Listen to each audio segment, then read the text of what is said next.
My background, I run IT department for a multinational corporation. We have operations in Europe, Canada, and the U.S., a little bit sprinkling south. One of the biggest problems in my company that I determined well before I even started at Pepperdine with malt was that, like many others, our company is a conglomeration of other companies that were acquired over the years. And so we have different processes, and everybody's an island unto themselves, and nobody knows what the other person is doing. I, as a researcher, when I put my researcher hat on, I had this problem identified. We've got this company, and it's got all these people that are working in different ways, and they're not working together, and how can I make them put their toys together nicely at the end of the day? Honest. I never heard the terminology action research. The minute we stepped foot in Malibu, I kept thinking that, we're going to take classes and learn about how people learn. That was what I thought, and then all of a sudden Margaret sprung action research on us. And, my imagination ran wild with, we're going to wear superhero capes and go to the library. That's really what I thought. The determinant for me is once I started learning what action research was, and my thought behind it still is, I'm researching outside of a book, and I'm participating in that research. That was the two things for me. I mean, there's a whole plethora of what that means behind the scenes, but for me, when I described it to my boss, the CEO, I said, I'm actually researching. I'm doing more than just kind of observing somebody, but I'm a participant in that as well. Same as you, and same as you as me. Well, and at least in my experience, the notion that you're trying to do something with real intent and purpose behind it is part of what makes it powerful. Sure. I'm not just doing what you tell me to do, I'm trying to do something that does it very effectively. Right. And the other thing too is I had to be open to whatever direction it went. I'm involved in it. I'm not just sitting here as a newspaper man, reporting the news of what I'm finding. I'm actually making decisions and helping change that. So what I thought was my preconceived notion of, here's what I'm going to find and here's how it's going to end. I had to be open to finding that it actually went that direction rather than what I thought it was going to be. And that was the key difference in action research for me. Just because it's participatory, you still have this baggage, I guess, if you will, that says, I think it's going to go here. And then you need to be open to the fact that it may actually go right here, or it may not work at all. That was the hardest part. You want, as a student, to graduate, and you want to do good, and you want that A and the 4.0 and all of that. And throughout the whole time at Pepperdine, and not just myself, but my colleagues, cadre mates, kept thinking, I need to make sure I do well on the action research. I got to get that paper done. I got to get the findings need to be good, and all that. And that's not the point. The point is, it may very well, go completely against what you thought was going to happen. You have to be able to objectively, as best you can, look inside.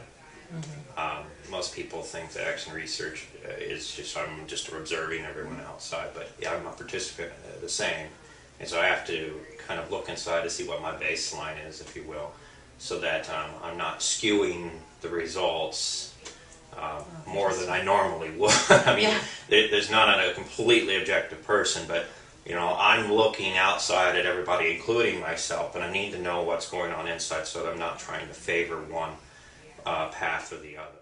It's really helpful to hear about the details of your focus and your work, especially in the context of your workplace. I'm really interested, almost, after you've been at this for a little over a year, if you were to go all the way back to the beginning, when you were just starting to think about action research, when you just heard about it, beyond the first Google search of what is action research, what do you think you would like to have known then that you know now?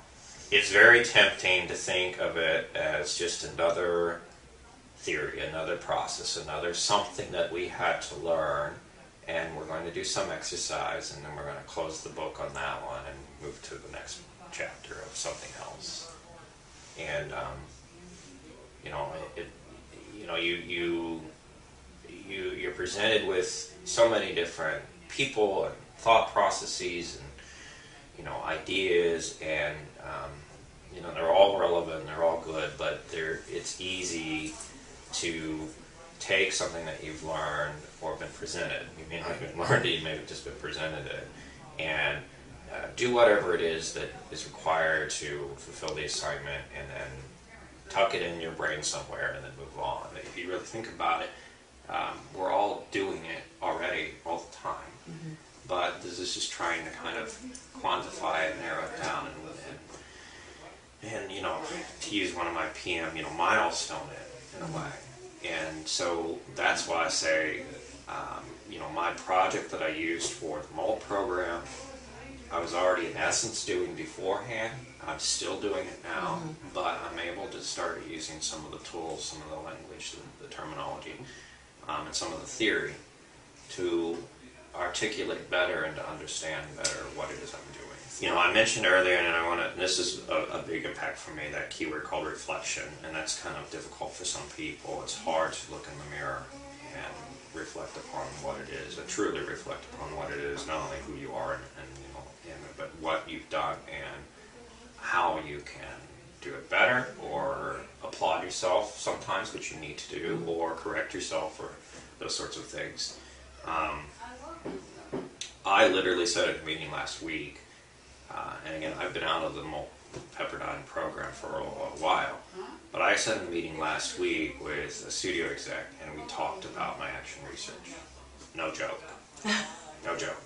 And because he was interested in trying to put together, you know, different departments that they're trying to come together with, and we had discussed some of the ideas that I had found and the things that I did, and that he thought it might be a good role for me to try to consult and help them with.